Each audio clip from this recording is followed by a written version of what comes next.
Bonjour et bienvenue à tous, chers membres du Mistral Social Club. J'ai le plaisir aujourd'hui de recevoir Éléonore pour faire un zoom sur Grance en transition. Bonjour Éléonore. Bonjour Charlotte. Éléonore, tu es bénévole dans une association qui s'appelle Grance en transition, donc comme vous pouvez vous en douter, qui se trouve à Grance, tout près de Salon de Provence.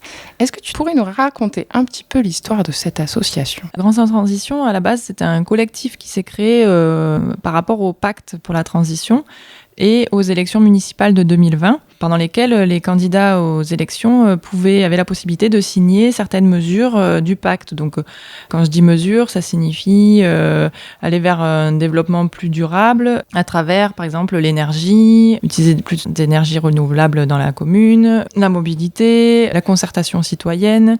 Il y a 32 mesures en réalité, et là, le candidat au municipal, M. Vidal, avait signé 21 de ces 32 mesures.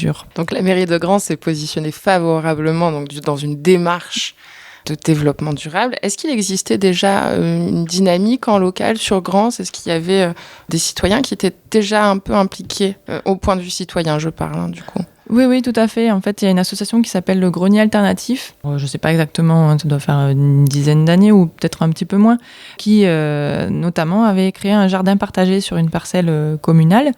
Et donc avec des événements comme le Troc Jardin, où ils font de la sensibilisation à la permaculture, des ateliers de compost, différents types d'actions comme ça.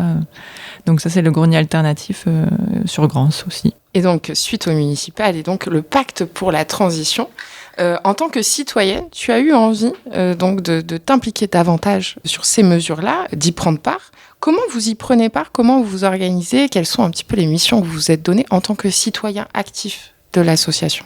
Alors déjà, il faut savoir, le bureau, il est constitué par 5 ou 6 membres représentatifs. En fait, c'est un comité, donc il n'y a pas de président, secrétaire, trésorier, c'est une collégiale.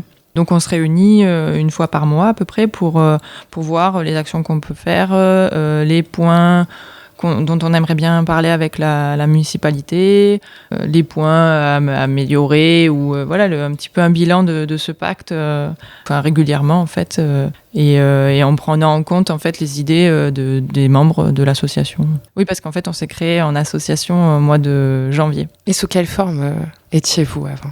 Avant, c'était un collectif de citoyens. Et en fait, on a décidé, pour plusieurs raisons, de se fonder en association avec des statuts, que ce soit plus formalisé. Oui, parce que vous l'avez compris, Grance en transition, c'est avant tout des citoyens qui ont à cœur d'avancer sur les questions de développement durable. Et c'est bien ça dont il s'agit. C'est être vigilant aux décisions qu'on prend dorénavant, d'impliquer davantage cet angle-là quand on prend des décisions à échelle locale ou un peu plus grande. Hein. Mm-hmm. Mais c'est déjà agir en local. Et puis proposer, prendre part en tant que citoyen, parce que c'est une question qui nous concerne tous. Donc effectivement, la municipalité a besoin de ces acteurs associatifs et citoyens pour que ça marche tout simplement et que ça marche durablement. Est-ce que vous avez des actions, des choses auxquelles on peut participer ? Est-ce que vous avez aussi des actions avec d'autres associations, d'autres partenaires ? Oui, alors on avait commencé à faire Grance en roue libre, on l'a fait 2 éditions.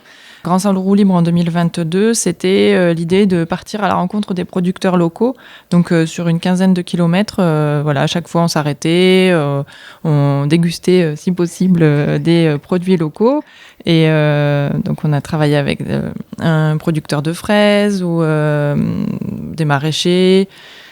Et voilà, l'idée, donc, c'était de le refaire encore cette année. Et aussi, on collabore avec l'association 8 Vies pour la planète, qui vient faire des ateliers de réparation de vélos une fois par mois, pour que les gens s'emparent un petit peu de comment réparer un pneu crevé. Des petites choses comme ça qui sont un frein finalement à la pratique du vélo. Mais voilà, c'était important pour nous de proposer ça. Donc là, c'était plutôt les mobilités actives. Donc on est aussi sur cette facette-là. Si on a envie, nous aussi, de prendre part à ces enjeux de développement durable, comment on peut contacter Grance en transition ? Alors, on a une page Facebook, donc Grance en transition, sur laquelle on est plutôt actif. Et aussi, on a un mail, donc c'est granceentransition@gmail.com. Est-ce que, Éléonore, tu as quelque chose à rajouter ?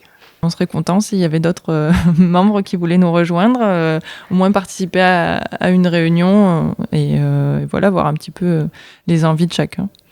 Donc vous l'aurez compris, Grand Sans Transition est une association citoyenne ouverte à tous ceux qui ont à cœur de réfléchir, de prendre part, d'interroger notre rapport au développement durable, notre rapport à demain. Merci beaucoup Éléonore. Merci Charlotte.